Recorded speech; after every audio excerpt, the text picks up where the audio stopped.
விஜய் அப்படி ஒருவேளை பெரம்பூர்லயோ இல்ல வேற எங்கேயோ ஒரு இடத்துல போட்டியிட்டாலும் அவரால் வெற்றி பெற முடியுமா?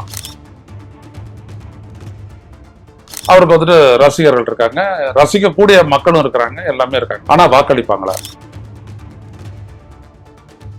தமிழக வெற்றி கழகம் அப்படின்ற ஒரு கட்சி இன்னைக்கு ஒரு 2.25 வருஷமா செயல்பட்டு இருக்க. இந்த கட்சி உள்ளபடியே மக்கள் மத்தியில ஏதாவது செய்திருக்கா? மக்கள் மத்தியில நீங்க ஆழமா போயிருக்கணும். விஜய் பொதுவா மக்கள் மத்தியில வர்றதே கிடையாது. மேலதான் அவர் போயிட்டு இருப்பார் பஸ் மேல. எல்லாத்துக்கும் மக்கள் இவர் தேடி எங்க போறது அப்படின்னு நினைச்சிட்டாங்க அப்படின்னா வாக்களிக்க மாட்டாங்க.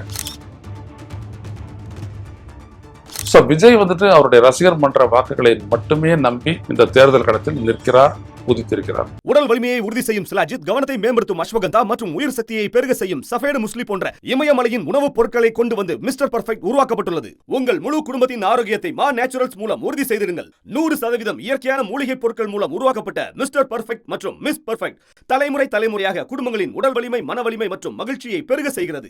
உங்கள் மகிழ்ச்சியான பயணத்தை துவங்க www.mannaturals.com என்ற இணையதளத்தை பார்வையிடவும் அல்லது வாட்ஸ்அப் எண்ணிலும் தொடர்பு கொள்ளலாம்.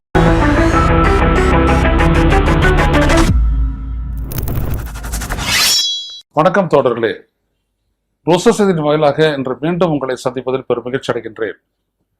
ஒரு பக்கத்தில் அஇஅதிமுக தனது கூட்டணியினுடைய தொகுதி பகிர்வை முடித்ததோடு மட்டுமல்லாமல் கூட்டணி கட்சிகளுக்கான தொகுதிகளையும் அடையாளம் கண்டு விட்டது. அந்த கூட்டணியின் சார்பாக போட்டியிடக்கூடிய வேட்பாளர்கள் பட்டியலும் ஒவ்வொரு நாளும் வந்து கொண்டிருக்கின்றன. அந்த கட்சியினுடைய அந்த கூட்டணியினுடைய தலைவர் எடப்பாடி பழனிசாமி, முன்னாள் முதலமைச்சர், இந்நாள் எதிர்கட்சி தலைவர், அவர் பரப்புரையை நேற்று தொடங்கிவிட்டார், மயிலாப்பூரில் தொடங்கிவிட்டார். அவர் தொடர்ந்து பிரச்சாரம் செய்து கொண்டிருக்கின்றார். இன்னொரு பக்கத்தில் திமுக அது தொகுதி பகிர்வை முடித்துவிட்ட நிலையில் இப்பொழுது தொகுதி எந்தெந்த தொகுதிகளில் யார் யாருக்கு கொடுப்பது, எந்தெந்த கட்சிகளுக்கு கொடுப்பது என்கின்ற முடிவில் அந்த வேலையில் இருக்கின்றது. விரைவில் அவர்களும் வேட்பாளர்களை அறிவித்துவிட்டு அவர்களும் பரப்புரைக்கு வரக்கூடிய காலம் இன்னும் 2-3 நாள்ல வந்துடும். விஜய் தமிழக வெற்றி கழகத்தினுடைய ஏற்கனவே சீமான் வந்துட்டு 234 தொகுதிகளையும் வேட்பாளர்லாம் அறிவிச்சுட்டு அவர் தான் முன்னோடியா திருத்தணியில் ஆரம்பிச்சு ஒரு 3 நாளா அவர் பரப்புரை செஞ்சுட்டு வர்றாரு. படு வேகமா செஞ்சுட்டு வர்றாரு. நடுவில் பாட்டெல்லாம் பாடுறாரு. நல்ல ஒரு ஈர்ப்பு அது மக்கள் மத்தியில இருக்கு. அது ஒரு பக்கம். இன்னொரு பக்கத்துல விஜய், தமிழக வெற்றி கழகத்தினுடைய தலைவர் விஜய் அன்னைக்கு வந்துட்டு அவரு பெரம்பூர்ல பேசுறாரு. பெரம்பூர் மட்டும் அல்லாது மேலும் ஒரு 5 இடங்கள்ல வந்துட்டு அவரு பேச போறாரு. அதற்கான பர்மிஷன் வந்துட்டு காவல்துறை கொடுத்துருக்கு, அனுமதி கொடுத்துருக்கு அப்படின்னு சொல்றாங்க. இப்ப விஜய் வந்துட்டு அநேகமா பெரம்பூர்ல போட்டியிடுவார் அப்படின்ற ஒரு செய்தியும் வந்துட்டு தாவேகாவால் பரப்பப்படுகிறது. அது அவர் கடைசி நேரத்துல முடிவெடுப்பாரு, என்னெல்லாம் நமக்கு தெரியாது. அவங்க ரொம்ப நேரம் அப்படியே கெஸ்ட்ல தான் எல்லாத்தையும் வச்சிருப்பாங்க. ஆனா விஜய் அப்படி ஒருவேளை பெரம்பூர்லயோ இல்ல வேற எங்கேயோ ஒரு இடத்துல போட்டியிட்டாலும் அவரால் வெற்றி பெற முடியுமா? ஒரு சின்ன விடயம். ஒரு பாப்புலர் ஸ்டார், அவருக்கு வந்துட்டு ரசிகர்கள் இருக்காங்க, ரசிக்கக்கூடிய மக்களும் இருக்கிறாங்க, எல்லாமே இருக்காங்க. ஆனா வாக்களிப்பாங்களா? அப்படியான ஒரு தாக்கத்தை, ஒரு மாற்றத்தை விஜயனுடைய பேச்சு ஏற்படுத்தவில்லை என்பது எல்லாருக்கும் தெரியும். அது மட்டுமல்லாமல் அங்கே கரூரில் நடந்த அந்த நெரிசல் மரணங்கள், அதற்கப்புறம் இன்னும் அவர் கலந்து கொண்ட கூட்டத்திலாம் அங்கங்கு நடந்த ஓரிரு மரணங்கள், அப்புறம் அவருடைய குடும்பத்துல ஏற்பட்ட அந்த பிரச்சனை, இதெல்லாம் இன்னொரு பக்கம். இதெல்லாம் மக்கள் மத்தியில வந்துட்டு அவரை பத்தி ஒரு தவறான எண்ணத்தை ஏற்படுத்தி இருக்கிறது, தாக்கத்தை ஏற்படுத்தி இருக்கிறது. இது பக்கம். இன்னொன்னு, தமிழக வெற்றி கழகம் அப்படின்ற ஒரு கட்சி இன்னைக்கு ஒரு 2.25 வருஷமா செயல்பட்டு இருக்க. இந்த கட்சி உள்ளபடியே மக்கள் மத்தியில ஏதாவது செய்திருக்கா? கட்சி ரீதியா போராட்டங்கள் அப்படின்ற இடத்துக்கெல்லாம் நான் வரல, அதெல்லாம் ஒண்ணும் கிடையாது. ஒரு 2-3 போராட்டம் நடத்திட்டு திமுக திட்டத்தோடு இவங்களுக்கு சரி. அதுவும் ஆதவ அர்ஜுனாக்கெல்லாம் எல்லாம் ஒரு ஆப்பர்ச்சுனிட்டி, அல்வா சாப்பிடுற மாதிரி அவர் திட்டிட்டு போயிடுறாரு. அப்புறம் மன்னிப்பு கேட்டுக்கிறாரு. ஒரு போராட்டத்தை நடத்திவிட்டு தேவையில்லாம ரஜினிகாந்தை திட்டிட்டு அது தொடர்பா வந்து சர்ச்சையை ஒண்ணு எழுது, அதுக்கப்புறம் இவரே அதுக்கு மன்னிப்பு கேட்கிற அளவுக்கு அது அப்படியே ராஜா கைய வச்சா ராங்கா போனதில்லை அப்படின்ற மாதிரி, இவர் கைய வச்சா எதுவும் ரைட்டா போனதில்லை அப்படின்ற மாதிரி எல்லாமே ஆயிட்டு இருக்குது அந்த கட்சிக்கு.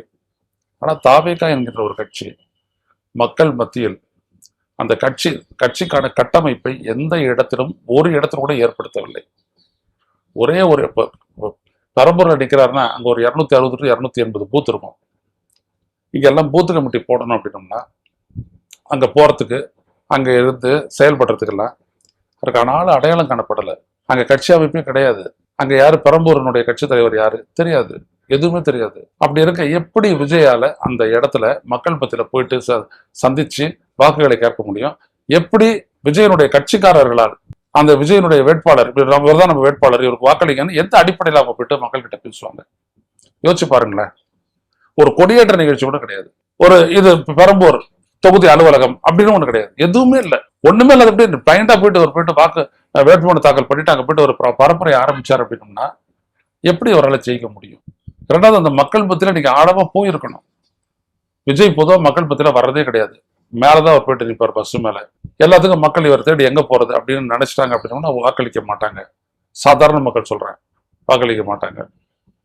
சோ விஜய் வந்துட்டு அவருடைய ரசிகர் மன்ற வாக்குகளை மட்டுமே நம்பி இந்த தேர்தல் களத்தில் நிற்கிறார், குதித்திருக்கிறார். இதே போலதான் அவருடைய கட்சியை சேர்ந்த ஆதவ் அர்ஜுனா அல்லது புசி ஆனந்த் அல்ல மற்றவங்க எல்லாரும் பல்வேறுபட்ட தொகுதிகளில் இவங்களாம் நிற்பாங்க அப்படின்லாம் சொல்லிக்கிறாங்க, செங்கோட்டையன் போல, அருண்ராஜ் எல்லாருமே. ஆனா இவங்களால எந்த அளவிற்கு மக்களினுடைய ஆதரவை பெற முடியும்? ரசிகருடைய ஆதரவு இருக்கும், மக்களுடைய ஆதரவு இல்லாமல் இவர்கள் வெற்றி பெறவே முடியாது. அதுவும் திமுக அதிமுக அந்த கூட்டணிகள் வேற மிக வலிமையாக இந்த தேர்தலை சந்திக்கின்றன, முழு பலத்தோடு சந்திக்கின்றன. இதில் இவர் எப்படி பண்ணுவாரு? நாளைக்கு 110 தொகுதிகளினுடைய வேட்பாளர்களை அறிவிக்கிறதா அவர் சொல்லியிருக்காரு. அது எப்படி நடக்குதுன்றதை பார்ப்போம். இவருடைய வேட்பாளர்கள் மக்கள் மத்தியில் எப்படி இவர் அறிமுகப்படுத்துறாரு அப்படின்றத பொறுத்திருந்து பார்க்கணும். அந்த வேட்பாளர்களை வந்துட்டு மக்கள் மத்தியில் கொண்டு செல்லக்கூடிய அளவுக்கு கட்சி அமைப்பு இல்லாத இவங்க என்ன செய்ய போறாங்க அப்படின்றத பார்க்கணும். இப்படி ஏகப்பட்ட சவால்கள் விஜய் எதிர்நோக்கி இருக்கின்றன. அவருடைய கட்சி என்ன ஆகும் இந்த தேர்தலில் அப்படின்னு பெருத்த எதிர்பார்ப்போட வந்து அவர் இன்னைக்கு அவருடைய கட்சி வந்துட்டு பாத்தீங்கன்னா சும்மா ஒரு முடங்கிய நிலையில கிடக்குது. அப்படியே என்ன செய்ய போறார் விஜய்? பொறுத்திருந்து பார்ப்போம் தொடர்களே. மீண்டும் சந்திப்போம். நன்றி, வணக்கம். ஊடகம் கார்ப்பரேட் அரசியல்வாதிகளின் கைப்பாவையாக அடிமைகளாக இருந்தது போதும். இனி சாட்டை எடுத்து சுழற்றும் நேரம் வந்துவிட்டது. ஊடகம் பொதுமக்களாகிய உங்களுக்காக, உங்களாலேயே இயக்கப்பட வேண்டும். ஊடக சுதந்திரத்திற்காக உங்களின் பங்களிப்பை இன்றே அளித்திடுங்கள்.